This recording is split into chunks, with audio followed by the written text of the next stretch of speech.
오늘의 주요 뉴스입니다. 문재인 대통령은 신년사에서 우선순위에 따라 모든 국민이 무료로 백신을 접종받을 수 있도록 다음 달부터 접종을 시작하겠다고 밝혔습니다. 또 국내 기업의 치료제와 백신 개발 과정도 투명하게 공개하겠다고 덧붙였습니다.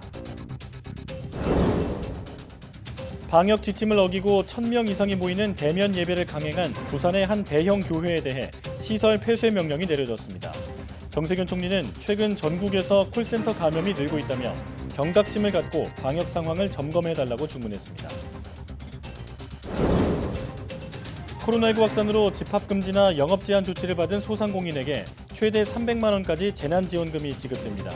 지원 대상이라는 문자 메시지를 받고 바로 신청하면 당일 또는 다음 날 오전까지 지원금을 받을 수 있습니다. 세계에서 백신 접종 속도가 가장 빠른 이스라엘에서 2차 접종이 시작됐습니다. 머지않아 집단 면역에 도달할 것이라는 전망이 나오고 있습니다.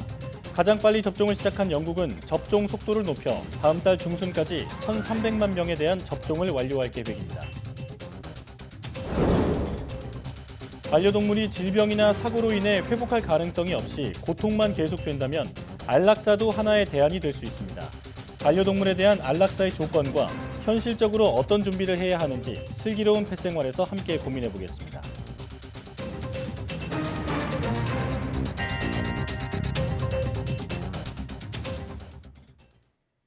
여러분 안녕하십니까? 사이언스 투데이입니다.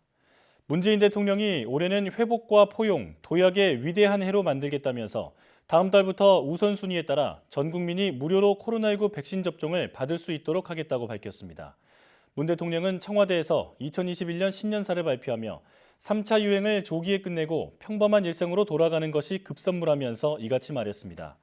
그러면서 심사가 진행 중인 국산 치료제에 대한 안전성 검사와 허가, 사용과 효과 검증까지 모든 과정을 투명하게 공개하고 자체적인 백신 개발을 독려해 백신 자주권도 확보하겠다고 덧붙였습니다. 문재인 대통령의 말 직접 들어보겠습니다. 새해는 분명히 다른 해가 될 것입니다. 우리는 함께 코로나를 이겨낼 것입니다.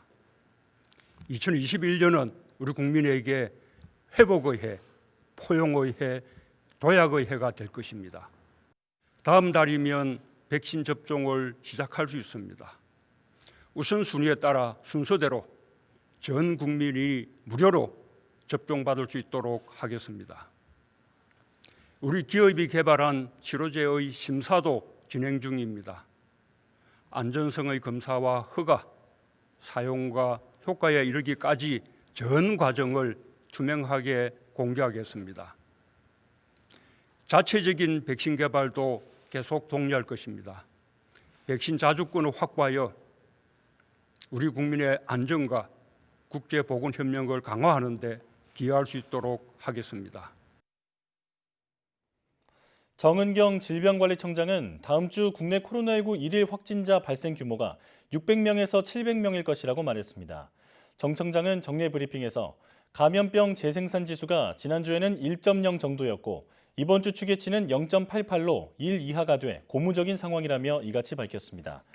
다만 중간에 대규모 집단 감염이 발생하거나 하는 상황이 생길 경우 환자 수의 변동폭이 상당히 크기 때문에 감염병 재생산 지수만 가지고 환자 수를 예측하는 데에는 한계가 있다고 부연했습니다. 감염병 재생산 지수는 확진자 1명이 주변에 몇 명을 감염시키는지 나타내는 수치로 1명 이상이면 감염병이 확산하고 있다는 의미입니다. 방역당국은 이 수치를 1 이하로 낮추는 것을 목표로 하고 있습니다. 정세균 국무총리는 최근 실내체육시설의 방역기준 형평성 논란과 관련해 불합리하거나 실효성 없는 방역 조치들은 과감히 수정해야 한다고 보완을 주문했습니다. 정 총리는 서울시청에서 주재한 코로나19 중앙재난안전대책본부 회의에서 방역 주체인 국민이 현장에서 실천할 수 있고 수용할 수 있어야 대책 효과를 거둘 수 있다면서 이같이 말했습니다. 또 겨울철로 접어들며 전국 콜센터 감염 사례가 늘어나 걱정이 크다면서 콜센터는 스스로 경각심을 갖고 일터의 방역 상황을 살펴보고 고용노동부 등 관계부처도 점검을 통해 미흡한 부분을 개선하라고 주문했습니다. 코로나19 3차 확산으로 피해를 본 소상공인을 위한 3차 재난지원금 지급이 시작됐습니다. 지원 대상임을 알리는 문자 메시지를 받고 즉시 신청하면 당일 오후나 다음 날 오전에 지원금을 받을 수 있습니다. 보도에 김장하 기자입니다. 정부는 소상공인 버팀목 자금 지급 대상자에게 알림 문자 메시지를 발송합니다. 코로나19 피해를 본 소상공인 280만 명 가운데 우선 250만 명이 대상입니다. 알림 문자를 받고 바로 신청한 소상공인은 당일 오후 또는 다음 날 오전에는 지원금을 받게 됩니다. 지난해 11월 24일 이후 정부와 지자체의 방역 강화 조치로 집합 금지된 소상공인은 300만 원, 영업 제한된 소상공인은 200만 원을 받을 수 있습니다. 지난해 매출액이 4억 원 이하이면서 지난해 연 매출이 2019년보다 줄어든 일반 소상공인은 100만 원을 받습니다. 코로나19 방역을 위해 뼈를 깎는 고통을 감내해 주신 소상공인, 자영업자, 그리고 생계에 타격을 입으신 분들을 위한 것인 만큼 하루라도 빨리 지급해드려야 되겠습니다. 신규 대상자 30만 명은 오는 25일 부가가치세 신고 내용을 토대로 지원 대상을 선별해 이르면 3월 중순부터 지급합니다. 코로나19 장기화로 소득이 줄어든 특수형태 근로자, 프리랜서 70만 명에게는 3차 긴급 고용 안정 지원금을 지급합니다. 우선 지난해 1, 2차 지원금을 받은 65만 명에게 15일까지 1인당 50만 원씩 줍니다. 단 연말 연시 방역 강화 특별 대책을 시행한 지난해 12월 24일 기준으로 고용보험에 가입된 사람은 지원 대상에서 제외합니다. 신규 대상자 5만 명에 대한 지원 요건 신청 기간은 15일에 공고할 예정입니다. 3차 긴급 고용 안정 지원금은 온라인으로 신청하거나 고용센터를 방문해 신청하면 됩니다. YTN 김장하입니다. 보건복지부와 질병관리청은 코로나19로 피해를 본 의료기관이나 생계 곤란을 겪는 위기 가구 등에 9천억 원을 투입해 지원에 나설 계획입니다. 정부는 우선 선별진료소를 대폭 확충하기로 하고 진단검사비 지원에 1,253억 원을 투입하고 이 중 255억 원을 설 전까지 지급하기로 했습니다. 또 코로나19 긴급 대응이 필요한 시설에 의료 인력 5천 명을 투입하는 데 243억 원을 지원하고 파견 간호사보다 처우가 열악했던 기존 의료기관 간호사에게 추가 수당 등 인건비로 141억 원을 지급하기로 했습니다. 이와 함께 코로나19에 따른 폐쇄와 소독 때문에 피해를 본 의료기관과 약국, 일반 영업장에는 4천억 원을 지원하고 실직하거나 소득이 감소한 저소득층 6만 가구에는 긴급 복지 예산 920억 원이 지급됩니다. 거리에서 건전 안마 혹은 안마 마사지라고 적힌 간판 쉽게 찾아볼 수 있는데요. 일부 업소가 24시간 불법 성매매의 온상으로 악용되고 있습니다. 집합금지 대상이 아닌 점을 노린 건데 단속에 손길이 미치지 못하면서 방역의 사각지대로 떠올랐습니다. 김우준 기자가 취재했습니다. 서울 강남구의 한 사거리, 대로변 한복판에 대형 안마 시술소가 자리 잡고 있습니다. 밤낮 가리지 않고 24시간 영업입니다. 지금도 영업하나요? 안내 그대로 안마만 하는 곳일까? 안으로 들어가 봤습니다. 엘리베이터 문이 열리자 종업원이 앞을 가로막습니다. 어디서 소개받고 왔느냐며 꼬치꼬치 캐묻습니다. 인터넷 어디 보셨어요? 뭐 그냥 인터넷 보고 왔나요? 인터넷 어디 보셨어요? 마치 기밀 시설인 듯 까다로운 신분 확인을 더 거치자 종업원이 본론을 말합니다. 24만 원인데 전화가 그거 하실 거는 21만 원이에요. 간판만 안마방일 뿐 성매매를 알선하는 곳입니다. 대낮부터 불법 성매매를 벌이는 업소에서 조금만 걸으면 이렇게 바로 눈앞에 파출소가 나타납니다. 경찰의 단속 따위는 아랑곳하지 않고 배짱 영업을 하는 겁니다. 근처 또 다른 안마방을 가봤습니다. 정식 등록한 건전 안마라는 입간판이 눈에 띕니다. 혹시나 하고 들어갔더니 역시나 불법 성매매 업소입니다. 기본 23만 원이시고요. 진행하시면 25만 원이고요. 마사지 샵과 안마원, 안마 시술소는 모두 코로나19로 인한 집합 금지 대상이 아닙니다. 이런 방역 지침을 악용해 성매매 업주들이 파고든 겁니다. 돌고 하는 거예요. 코로나 때문에 문을 닫았어요. 거기 아가씨가 2-30명 있어요. 그 아가씨가 어디 가겠냐고요. 그 주변으로 갈 거 아니에요.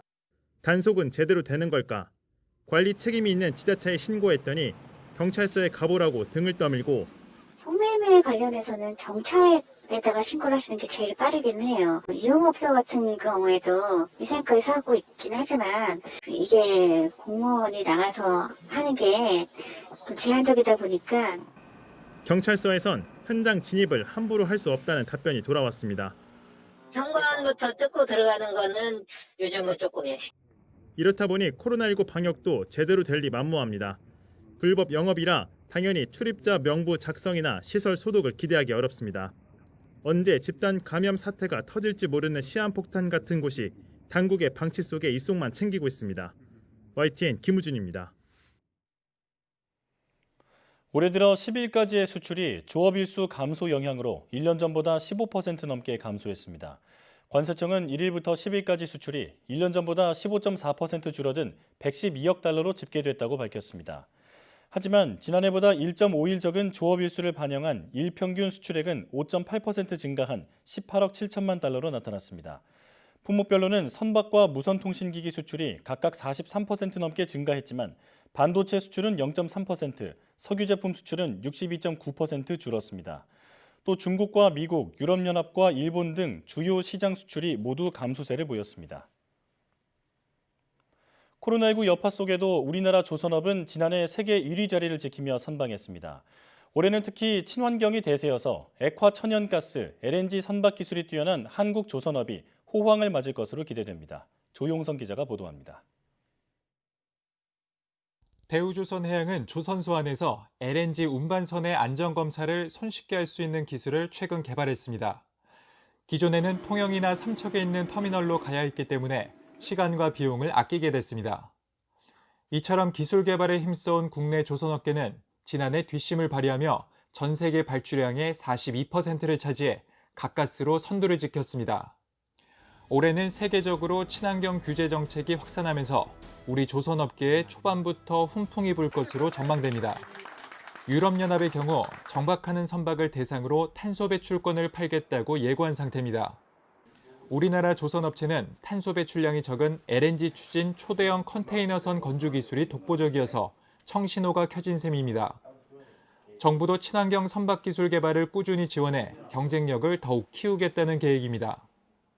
해양수산부와 산업부는 22년서부터 31년까지 약 9,600억 원 규모의 친환경 선박 전주기 혁신기술 개발 사업을 추진할 계획이며 친환경 선박 및 비자재의 국가 인증 등을 운영하여 인증받는 기술의 사업화와 국제 표준화를 지원하고 친환경 정책으로 세계 LNG 수요가 늘어날수록 지난해 LNG 운반선 수주를 휩쓸었던 우리 조선업계는 유리한 고지에 올라서게 됩니다. LNG 운반선은 영하 163도 아래로 유지해야 하고 기체로 날아가는 양도 줄여야 해서 고도의 기술력이 요구됩니다. 일본 업체들은 사실상 추격 의지를 잃었고 급성장하는 중국 업체들은 아직 고부가 가치 기술 개발이 부족하다는 평가입니다. 시장에 적응을 하려면 기술이 뒷받쳐주지 않으면 그거에 대응을 제대로 할 수 없기 때문에 어떻게 보면 시장 자체의 트렌드가 국내 조선업체 유리한 쪽으로 전환이 되고 있다라고까지도 볼 수 있죠. 올해 전 세계 선박 발주량은 침체했던 지난해보다 24%가량 증가할 것으로 예상됩니다. 올해 친환경 정책 강화를 계기로 국내 조선업계가 선두구치기에 나서게 될 것으로 기대됩니다. YTN 조용성입니다. 설을 앞두고 농수축산물에 한해 청탁금지법의 선물 허용 기준을 10만 원에서 20만 원으로 높이는 방안이 논의되고 있습니다. 유통업체들은 10만 원대 선물 세트 분량을 추가로 확보하는 등 코로나19로 막혔던 숨통을 조금이나마 트일 수 있기를 기대하고 있습니다. 개훈이 기자가 보도합니다. 다음 달 설을 앞두고 어려움을 겪는 농수산업계를 돕기 위한 움직임이 본격화하고 있습니다. 정부는 김영란법에서 허용하는 농축수산물 선물 상한액을 일시적으로 올리는 방안을 긍정적으로 검토하고 있습니다. 어려운 농업인들을 위해서 이번 설 명절 한시적으로라도 농수산물 선물 가액을 10만 원에서 20만 원으로 상향 조정해 주실 것을 요청을 드립니다. 선물 가액 상향 효과는 이미 지난해 추석 때 한 차례 검증이 완료된 상태입니다. 농축수산물의 선물 한도를 20만 원으로 상향했더니 실제 매출이 1년 전보다 7%나 늘었습니다. 특히 10만 원대 선물이 10.3% 늘었는데 품목별로는 축산물이 가장 많이 증가했고 가공식품, 과일 등의 순이었습니다. 유통업체들은 이번 설에도 이 같은 분위기가 이어질 것이라는 기대감에 부랴부랴 물량 확보에 나섰습니다. 한 백화점은 이달 신정 때 주말 매출이 지난해 같은 기간과 비교해 17%나 늘어났는데 구정 때도 이런 추세가 계속될 것으로 기대하고 있습니다. 지난 추석 때처럼 농축수산물 선물가액 상향 기대감이 있고요. 또 코로나에 따라서 이제 고향을 못 가시는 분들이 선물 단가를 조금 높여서 선택하시는 분들이 좀 늘어날 것으로 예상돼. 특히 한우나 굴비, 과일의 경우 10만 원대 선물 세트 물량을 20% 정도 추가로 확보했습니다. 이번 선물 세트는 신선 제품 중에 한우, 굴비 세트가 많이 팔릴 걸로 예상을 하고 있고요. 특히 와인회 같은 경우에는 10만 원 이상 되는 상품군의 품목을 10%가량 늘린 만큼 기대하고 있는 품목 중에 하나입니다. 또 코로나19로 인한 사회적 거리두기 강화 조치로 고향을 방문하는 대신 선물로 인사를 대신하려는 수요가 많을 것으로 보고 고가의 프리미엄 선물 세트 비중도 더 늘렸습니다. YTN 개훈입니다. 이세돌 구단과 세기의 바둑 대결을 펼쳤던 인공지능 바둑 기사 알파고 기억하실 텐데요. 최근에는 국내 한 스타트업이 개발한 인공지능 채팅 서비스가 인기몰이 중인데 장애인이나 동성애자 등에 대한 무차별적인 혐오글이 논란을 낳고 있습니다. 김현우 기자의 보도입니다. 국내 신생 IT 업체가 개발한 페이스북 메신저 기반 채팅 서비스입니다. 인공지능, 즉 AI 기반으로 컴퓨터가 사람처럼 생각하고 배울 수 있도록 하는 딥러닝 기술이 적용됐습니다. 실제 연인들이 나눈 대화 데이터를 스스로 학습해 이용자가 진짜 사람과 대화를 나누는 기분을 만들어줍니다. 출시 3주 만에 이용자 40만 명을 넘기며 인기몰이 중인데 최근 혐오 논란 발언으로 구설에 올랐습니다. 지하철 임산부석이 혐오스럽다면서 노골적으로 부정적인 의사를 표하거나 동성애자 혐오 발언에다 성적 대화도 어렵지 않게 주고받습니다. 이처럼 인공지능과 가상현실 등 첨단 정보통신 서비스가 일상 속으로 속속 스며들면서 이들에 대한 윤리 논쟁도 고개를 들고 있습니다. 다음 창업자인 이재웅 전 소카 대표는 SNS 글을 통해 인공지능 윤리 문제는 우리 사회가 전체적으로 합의해 나가야 할 중요한 문제라고 꼬집었습니다. 인공지능 서비스 개발 과정에 설계자의 주관이 개입될 수밖에 없으며 이 때문에 알고리즘, 즉 데이터 작동에 필요한 명령어를 만들 때 사회적 약자나 소수자를 차별하지 않도록 윤리 원칙을 세우고 개발해야 한다는 목소리가 커지고 있습니다. AI 로봇 개발과 출시 과정에서 로직이나 데이터 등 기술적 측면에만 맡겨둘 것이 아니라 사회적 통념과 미풍 약속을 해치지 않는 범위에서의 구체적인 개발 기준 마련이 필요한 시기라고 보여집니다. 일부 전문가들은 현재 인공지능 기반 채팅 서비스가 아직 고도화된 상태가 아니어서 AI 윤리 문제를 논하기엔 다소 이르다는 반론도 제기하고 있습니다. 채팅 로봇의 학습 데이터가 쌓이고 스스로 진화하는 과정에서 자칫 무차별적인 개인정보 유출과 같은 보안 문제도 새로운 화두로 떠오르고 있습니다. YTN 김현우입니다.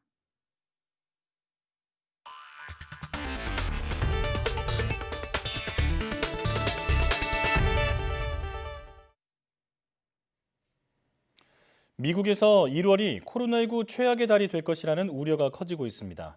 CNN 방송은 현지 시간 10일 존스 홉킨스대 집계를 인용해 새해 들어 열흘 동안 미국에서 27,163명이 코로나19로 사망했다고 보도했습니다. 또 이 속도가 유지된다면 코로나19로 77,431명이 숨진 작년 12월을 넘어 가장 많은 사망자가 나오는 달이 될 수 있다고 방송은 전망했습니다.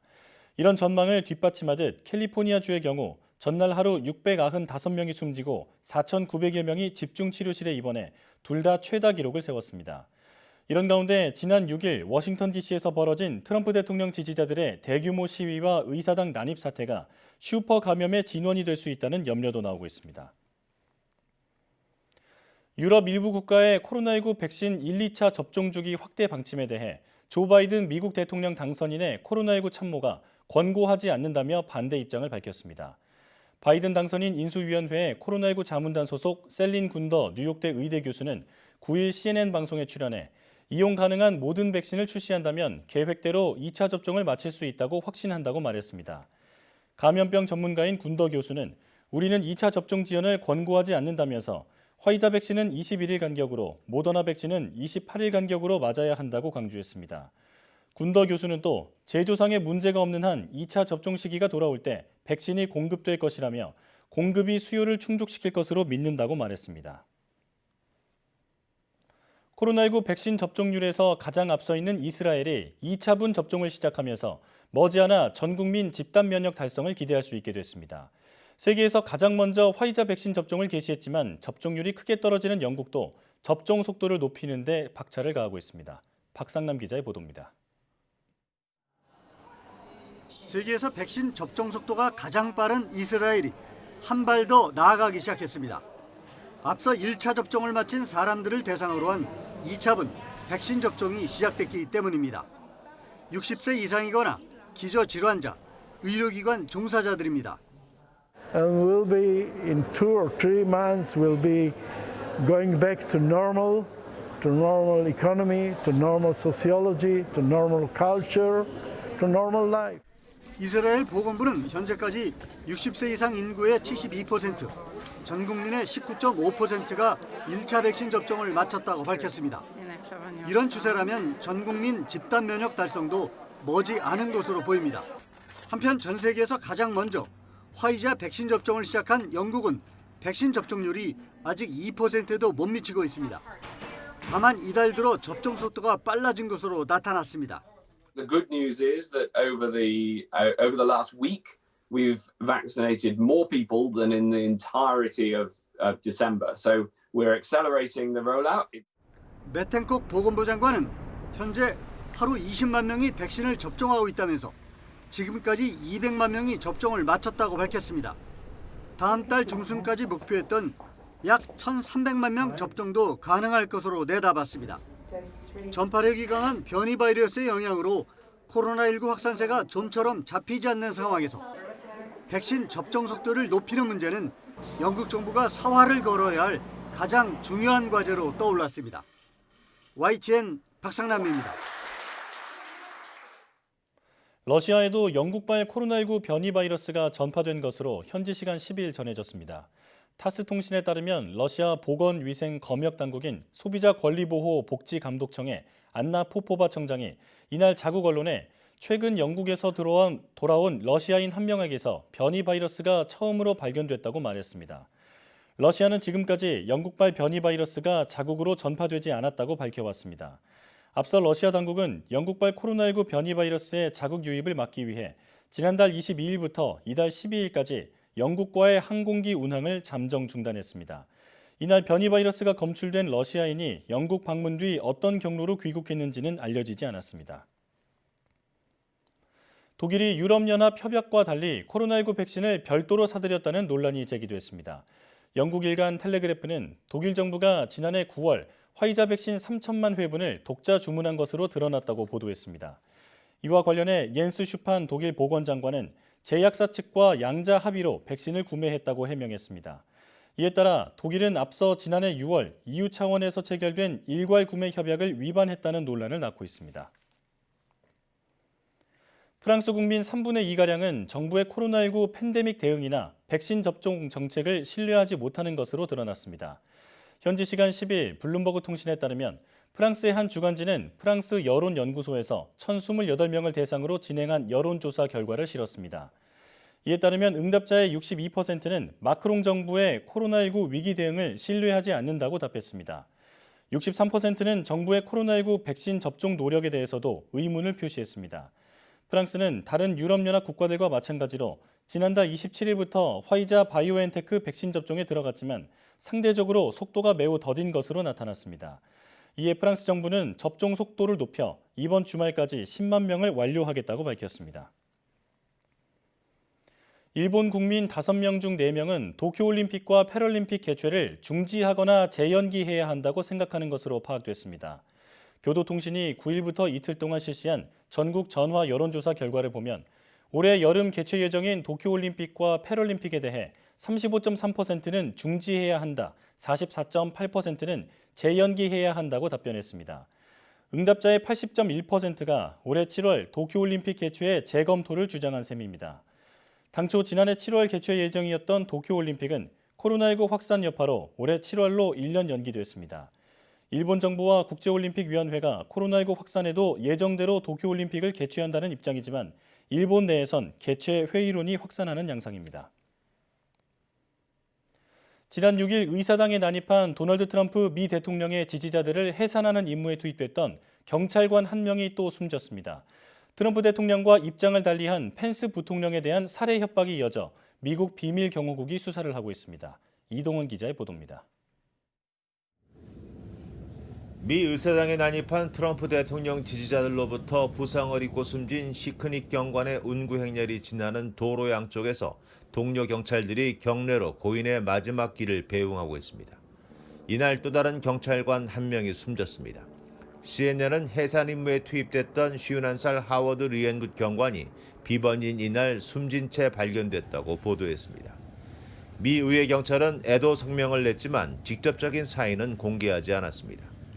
트럼프 대통령은 이들 두 경찰관을 추모하기 위해 성조기를 오는 13일 일몰때까지 조기로 개항하라고 뒤늦게 지시했습니다. 이런 가운데 펜스 부통령에 대한 살해 협박이 이어지고 있습니다. 트럼프 대통령의 열성 지지자인 린 우드 변호사는 소셜미디어 서비스인 팔러에 총사령 집행부대를 대기시켜라 펜스가 첫 목표라고 적었습니다. 비밀경호국 등은 우드의 게시물 외에도 의사당 습격 사태 당시 등장한 펜스를 매달라라는 구호와 관련해서도 당시 촬영된 영상을 바탕으로 수사하고 있습니다. 시위대에 맥없이 뚫린 미 의회 경찰의 부실 대응에 대한 조사도 계속되고 있습니다. 의회 경찰의 사전 대비가 매우 미흡했다는 증언이 나오는 가운데 호건 메릴랜드 주지사는 주 방위군 투입에 대한 국방장관의 승인이 90분간 지연됐다며 의문을 제기했습니다. YTN 이동원입니다. 트럼프 대통령 탄핵 소추안에 대한 미국 연방 하원의 표결이 이르면 12일 화요일에 열릴 것으로 보입니다. 이런 가운데 트럼프 대통령의 친정인 공화당에서조차 또 하야를 요구하고 나서 트럼프 대통령은 이래저래 임기 말 사면 초과에 빠졌습니다. 보도에 최문석 기자입니다. 미국 민주당은 현지 시간으로 이번 주 월요일 트럼프 대통령이 탄핵 소추안을 발의해 이르면 다음 날인 12일 표결에 나설 것으로 보입니다. 민주당 하원 원내총무인 제임스 클라이번 의원은 폭스뉴스에 출연해 아마 화요일이나 수요일 표결이 가능할 것으로 생각한다고 밝혔습니다. 하원의 탄핵 소추안 통과 요구는 과반 찬성입니다. 민주당은 435석 중 과반인 222석을 차지해 통과에는 별다른 무리가 없어 보입니다. 문제는 상원입니다. 공화당이 19일까지 상원을 재소집하지 않겠다고 밝혀 트럼프 대통령의 퇴임 이전에는 물리적으로 시간이 가능하지 않습니다.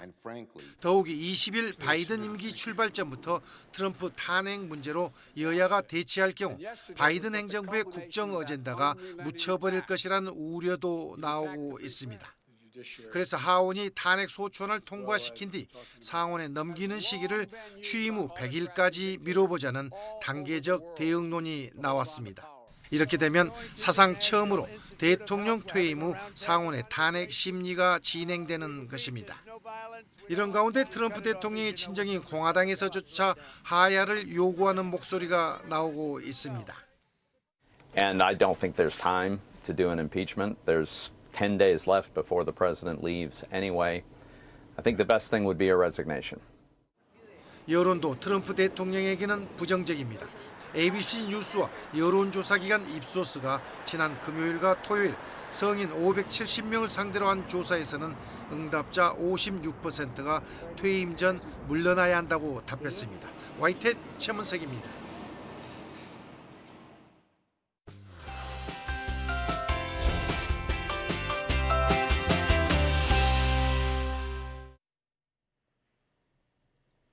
보통 반려동물의 수명은 사람보다 훨씬 짧아 언젠가는 이별의 슬픔을 맞이하게 됩니다. 더군다나 반려동물이 질병이나 사고로 인해 고통 속에 있다면 안락사를 고민하는 경우도 있을 텐데요. 그래서 오늘 슬기로운 펫생활에서는 반려동물 안락사에 대해 자세히 알아보겠습니다. 윤홍준 수의사와 함께합니다. 어서 오십시오. 안녕하세요. 네. 자, 조금은 무거운 주제긴 한데 그래도 묵직합니다. 꼭 한 번은 다뤄야 할 주제라는 생각이 듭니다. 자, 가족 같은 반려동물이 치료가 불가능하고 또 고통이 너무 심해서 안락사를 고민하는 분들이 계시잖아요. 자, 하지만 어떤 방법이 정말 우리 반려동물을 위한 것인지 알 길이 없고 또 옳고 그름의 논쟁이 있는 문제인 만큼 신중히 결정해야 한다고 봅니다. 자, 수의사로서 원장님께서는 안락사를 어떻게 보고 계신가요? 일단 안락사는 그 단어의 뜻 그대로 편안한 죽음을 뜻합니다. 예. 그럼에도 불구하고 이제 안락사는 어떤 분들은 뭐 보호자가 해줘야 될 의무, 마지막으로 내가 어떤 내가 뭐 고통에서 네. 벗어나게 해주기 위한 보호자가 있는 마지막 의무라고 생각하시는 분들 계시고요. 예. 어떤 사람들은 그럼에도 불구하고 이것은 살해행위다 이렇게 생각하시는 분들 계십니다. 예. 그래서 뭐 본인의 가치관이나 아니면 종교적인 신념에 따라 표현도 생각도 또 결론도 다를 수는 있겠지만은요. 고통받는 내 가족의 일부인 내 영혼의 한쪽이 조금 더 편해지길 바라는 마음은 아마 다 같을 거라고 저는 생각합니다. 예. 만약에 반려동물이요. 고통에 계속 시달리고 힘겨운 치료에도 더 이상 반응을 하지 않는다면은요. 저는 조심스럽게 수의사로서 개인적인 견해는 안락사를 하시는 것을 권장을 드리는 편에 들어갑니다. 예. 일단 대부분의 분들이 안락사에 하시는 대표적인 오해 중에 하나가요. 안락사가 일단 자연스럽지 않은 방법이라고 생각을 하세요. 네. 그래서 나는 내 강아지가 자연스럽게 죽기를 원해요. 이런 표현을 많이 받거든요. 틀린 표현은 아니겠습니다만 여기에 약간의 오해가 있습니다. 첫 번째는요. 그 자연스러운 방법이 만약에 아주 긴 시간 동안에 고통을 내포하고 있다면 어떻겠습니까? 또 그 자연스러운 방법이라는 게 그냥 방치를 의미하는 거라면 또 어떻게 될까요? 또 더군다나 우리는 이미 치료나 투약이나 수술 같은 형태로 강아지의 생명을 이미 인위적으로 연장을 시켜놓은 상태거든요. 예. 이 상황에서 안락사의 의미는 뭐냐면요. 인위적으로 연장해놓은 수명을 적당한 십지에 강아지의 고통을 인해서 우리가 중단하는 그 시점을 잡는 것을 안락사라고 보시는 것이 타당하지 않을까 합니다. 예. 여러분들은요. 반려동물에게 마지막까지 최선을 다해서 치료를 해주고 그 삶을 연장해 줄 수도 있습니다. 또 여러분은요. 당장 이 순간에 강아지를 고통으로부터 해방해 줄 수도 있습니다. 어떤 판단을든 다 맞는 판단이 맞고요. 그럼에도 불구하고 마지막 단계에 아무런 판단을 내리지 않고 강아지가 고통 속에서 방치되지 않게만 해주기를 간절히 부탁드려 봅니다. 예. 자, 방관하는 것만큼은 하지 말아달라 이렇게 말씀을 하셨는데요. 그렇다면 평상시 반려동물이 지금 어떤 상태인지를 잘 파악하는 게 나중에 안락사를 결정할 때 중요할 것 같습니다. 어떤 체크리스트 같은 게 있을까요? 사실 이게 참 어려운데요. 많은 분들이 병원에 오셔서 물어보세요. 근데 예. 병원에서 진료 테이블 위에서 5분 동안에 얘가 지금 고통 중에 있고 얼마나 상태가 심각한지 우리가 판단할 방법은 사실은 없습니다. 예. 집에서 관찰하면서 체크리스트를 만드는 게 중요한데요. 흔히 말하는 현재 호스피스 치료 중인 내 강아지 마지막에 삶의 질이 어느 정도인가를 점수, 수치화해서 평가하는 방법이 있습니다. 예. 그래서 강아지 삶의 질을 체크리스트 할 수 있는 7가지 항목들이 있는데요. 여기에는 이제 통증, 배고픔, 물 먹기, 행복감, 위생 상태, 활동성, 기록 이렇게 총 7가지 항목으로 각각 0점에서 10점까지 70점 만점으로 평가를 할 수 있게 되겠고요. 예. 이 점수를 평가함으로 인해서 현재 내 강아지의 상태가 현재 단순히 그냥 불편한 정도인지 아니면은 불편함을 넘어서 고통 중에 있는 상태인지를 평가하게 됩니다. 여기서 일단은 먼저 통증을 보면은요. 여러 가지 투약이나 진통 처치에도 불구하고 현재 막 아파가지고 비명을 지르고 있다 그러면 이건 0점에 해당하고요. 현재 예. 아무런 통증을 느끼지 않는다 그러면 10점에 해당합니다. 예. 그다음 배고픔 역시 스스로 밥을 잘 먹는다 그러면 10점에 해당하고요.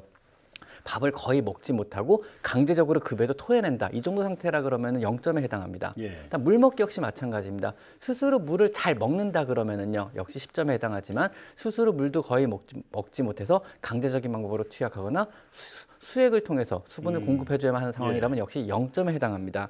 그리고 위생 상태 역시 마찬가지고요. 스스로 화장실을 잘 가고 그루밍을 통해서 자신의 몸을 깨끗하게 유지한다. 이러면 10점이지만요. 스스로 대소변을 가리지 못하고 침이나 눈곱 등으로 해서 몸에 욕창이 생기기 시작하고 벌레가 끓기 시작한다 그러면 역시 0점에 해당합니다. 예. 행복감 역시 마찬가지고요. 주인을 쳐다보고 주인의 말에 반응하고 주변의 어떤 변화에 반응을 한다. 몸을 움직이지 못하더라도 이러면 10점에 해당하지만 주변의 어떠한 변화에도 반응을 못하고 주인이 불러도 쳐다보지 않는다. 이러면 0점에 해당합니다. 예. 그리고 활동성은 스스로 움직일 수 있는가? 스스로 움직일 수 없는 거를 역시 점수로 나타내는 거고요.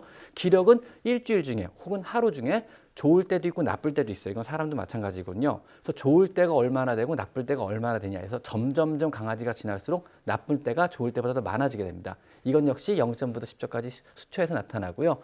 구체적인 점수는 70점 만점으로 해가지고요.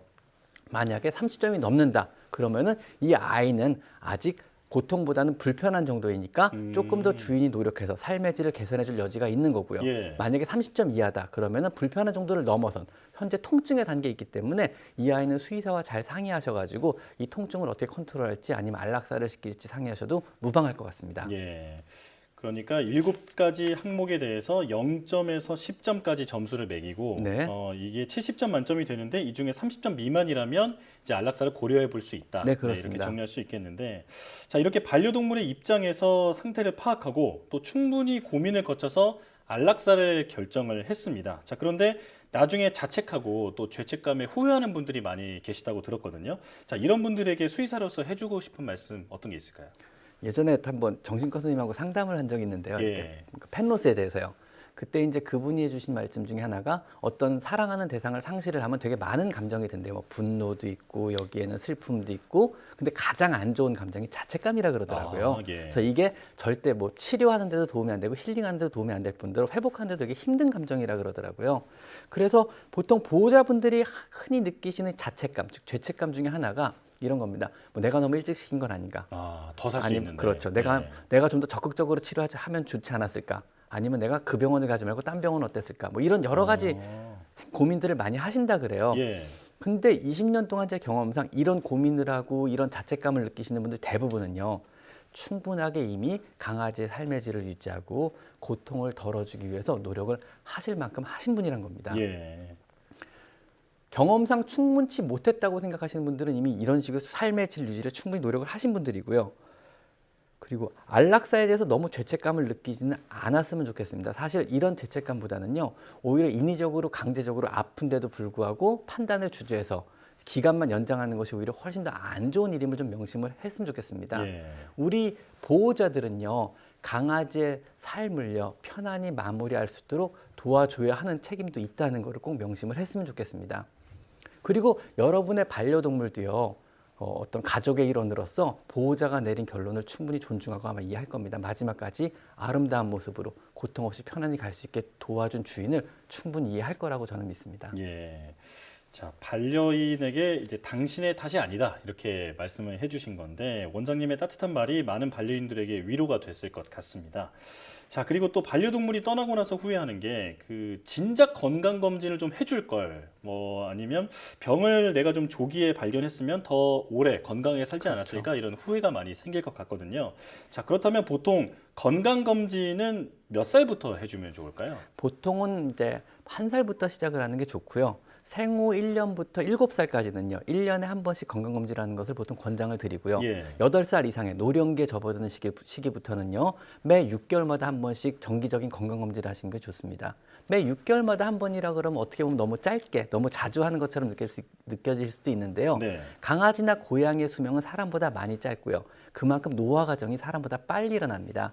즉 강아지 몸이 겪는 노화의 변화는요. 사람의 보통 5배에서 7배에 해당한다 그래요. 예. 바꿔 말하면 6개월마다 한 번씩 해주는 건강검진은요. 사람으로 치면 3, 4년마다 한 번씩 받는 건강검진하고 비슷한 노화 과정 중에 건강검진을 하게 되는 겁니다. 그렇네요. 즉 강아지나 고양이는 사람보다 7배 정도 빠른 시간 속을 살아가는 동물이라고 생각하시면 되고요. 그리고 자주자주 건강검진을 하시게 되면요. 미리 질병을 조기에 발견해서 어떤 치료 비용도 절감할 수가 있고요. 그다음에 수명도 그로 인해서 더 연장할 수 있다는 것도 꼭 좀 명심해 주셨으면 좋겠습니다. 네. 자, 7살까지는 1년에 한 번 검진, 그리고 7살 이후부터는 이제 노령견으로 볼 수 있기 때문에 네. 그때부터는 6개월에 한 번 정도씩은 건강 검진을 해주는 게 좋다 이렇게 말씀해 주셨습니다. 자, 이제 마지막으로 그 반려동물이 무지개 다리를 건너고 나서 우리가 반려동물의 그 상실로 인한 그 고통, 펜로스 증후군이라고 하잖아요. 이 펜로스 증후군을 겪는 분들이 많은데 죽음을 받아들이고 마음 정리를 하는데 그 도움이 되는 방법이 좀 있을까요? 의외로 주변에서 좀 많이 보는데요. 정신과 선생님 말씀에 의하면은 이게 펜로스, 이 상실감에 있는 슬픔 정도가 자신의 실제 자녀를 잃은 것과 비슷한 정도라 그래요. 그러니까 그 분이 겪는 실제 고통의 정도는 크다고 할 수 있는데요. 이것은 강아지를 키워보지 않은 사람은 알 수가 없습니다. 절대 상상할 수 없거든요. 통계적으로요. 어떤 강아지나 고양이를 잃은 사람이 한 70% 정도는요. 사회생활을 겪는데 한동안 어려움을 겪고요. 또 대인관계 속에서도 굉장히 한동안은 어려움을 겪는다 그래요. 그래가지고 이 슬픔이란 어떤 상실에 의해서 일어나는 이 슬픔이란 감정은요. 어떤 상실에 대한 어떤 피할 수 없는 건강한 정상적인 반응이라고 볼 수 있습니다. 일종의 마음의 상실에 대한 어떤 치유 과정이 슬픔이거든요. 이것은 정상적이고 건강한 반응이에요. 그래서 이것을 이겨내는 방법은요. 이겨내려고 하지 마시고요. 그냥 흐르는 대로 두시라고 보통 말을 많이 합니다. 즉 슬프면 슬픈 대로 슬픈 감정을 계속 느껴야 돼. 이걸 억지로 참고 난 이겨낼 수 있어. 난 정상적으로 일할 거야. 이거 별거 아니야. 이런 식으로 하다 보면요. 언젠가는 더 큰 슬픔으로 다른 데서 터진다는 거죠. 자연스럽게 받아들이는 자연스럽게 받아들이고 시간이 걸릴 뿐이에요. 언젠가 시간은 걸리겠지만 반드시 극복해낼 수 있고요. 이 슬픔을 극복해낸 그 상처는요. 결국은 좋은 추억이 다시 자리를 잡는다 그래요. 그래서 아주 이쁜 좋은 추억이라는 흉터를 갖게 되는 거죠. 그때까지 시간이 어느 정도 걸려요. 어떤 사람들은 일주일, 이주일 수 있고 어떤 사람은 한 달, 두 달일 수 있어요. 그런데 사회적으로 어떤 사회적 생활하는데 힘들다거나 자신의 대인관계가 힘들다거나 너무 오랜 기간 힘들다 그러면요. 주변 사람들한테 얘기해가지고 도움을 받을 필요도 있습니다. 단 이때는요. 본인이 사랑하는 가족들이나 아니면은 반려동물을 키우시는 분들하고만 상의를 하라고 보통 말씀드려요. 아무리 친한 친구 사이라도요. 반려동물을 키워본 적이 없는 사람들은 이 상실감을 이해를 못하기 때문에 강아지 하나 준 것 같고 왜 그러냐 빨리 기운내 이런 식의 어떤 위로를 해준다 그래요. 근데 이게 굉장히 큰 상처로 다가올 수도 있다 그래요. 그래서 강아지를 꼭 키워본 분들이나 아니면 가족들하고만 상의를 하시고 그래도 힘드시다 그러면 온라인을 통해 가지고 이런 상실을 겪는 사람들의 모임이 따로 있어요. 그래서 그런 온라인 단체에 접속을 해서 같이 한번 이런 거에 대해서 얘기를 볼 필요도 있고요. 그럼에도 불구하고 너무 오랜 기간 동안 내가 슬프고 힘들고 사회생활을 하는데 되게 어려움을 느낀다 그러면요. 이때는 의사 선생님이 필요하십니다. 즉 우리도 가벼운 상처는 저절로 낫잖아요. 근데 상처가 크다 그러면 병원에 가서 선생님과 상담하고 약도 받고 필요하면 수술도 해야 되잖아요. 마음의 상처도 똑같습니다. 스스로 치유할 수 없고 시간으로 치유가 안 되는 마음의 상처 같으면요. 의사 선생님을 만나서 상담을 하고 필요하다면 약도 받아먹는 이런 치료가 꼭 필요할 것 같습니다. 일단 가장 강조하셨던 부분이 자연스럽게 흘러가도록 놔두고 또 뭐 내 탓 그런 죄책감을 가지기보다는 이제 아름다운 추억을 오히려 좀 떠올리는 게 더 도움이 된다 이렇게 말씀을 해주셨습니다. 자, 저도 뭐 반려동물을 키워보니까 반려동물은 정말 가족이더라고요. 그렇죠. 그래서 떠나보낸 뒤에 겪는 슬픔도 정말 가족과 사람과 똑같다는 생각이 드는데 주변에서 따뜻하게 감싸주는 게 필요하겠습니다. 지금까지 윤원준 수의사와 함께했습니다. 오늘 말씀 고맙습니다. 감사합니다.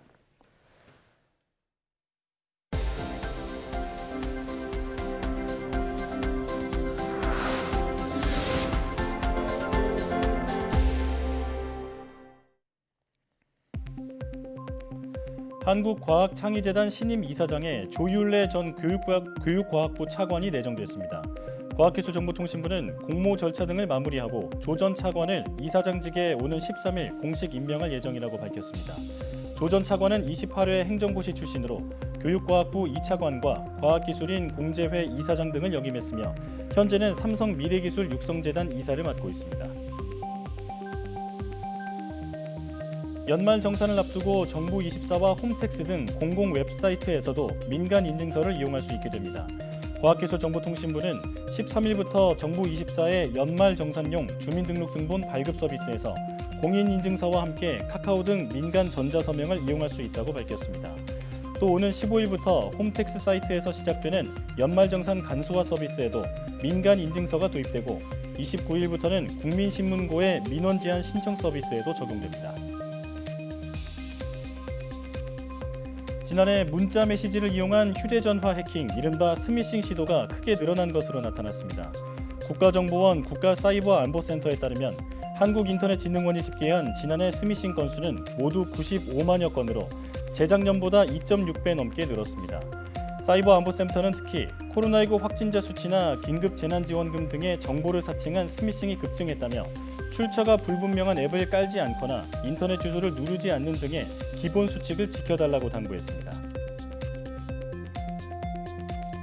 대한민국 엔지니어상 1월 수상자로 오승현 두산인프라코어 전무와 배명직 기양금속공업 대표이사가 선정됐습니다. 대기업 부문 수상자인 오 전무는 수입에 의존하던 굴착기 부품의 국산화에 성공해 우리나라 건설기계 산업 경쟁력 향상에 이바지했다는 평가를 받았습니다.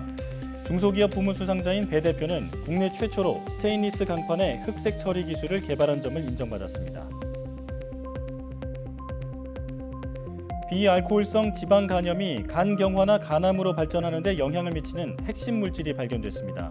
서울 아산병원 내분비내과 연구팀은 비알코올성 지방 간염이 있는 쥐의 간세포에서 특정 효소가 증가함에 따라 간 조직에 염증과 섬유화가 나타난다는 사실을 확인했다고 밝혔습니다.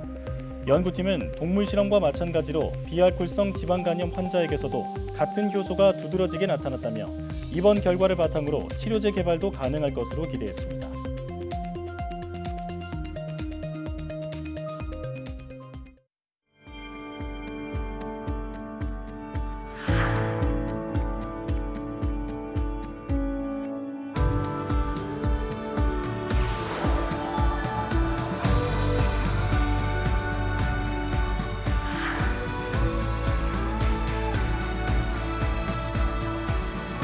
암이라든지 루푸스 같은 자가 면역 질환에서도 선천성 불구세포가 중요하게 작용한다는 사실도 알 수 있었고요. 세포들이 다 하나하나의 암세포들입니다. 파이버, 알파, 베타. 네, 알파, 베타. 근데 우리가 증가한 게 베타입니다. 네, 마우스 꼬리 장면을 통해서.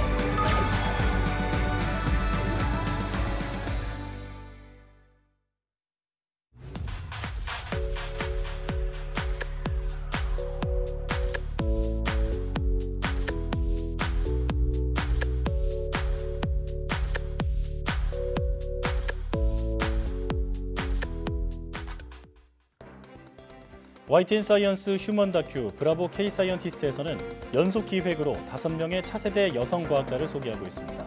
오늘은 두 번째 주인공, 면역 치료의 새로운 길을 열고 있는 면역학자 김혜영 교수를 만나봅니다. 많은 시청 바랍니다. 사이언스 투데이 여기서 마칩니다. 함께해 주신 여러분 고맙습니다.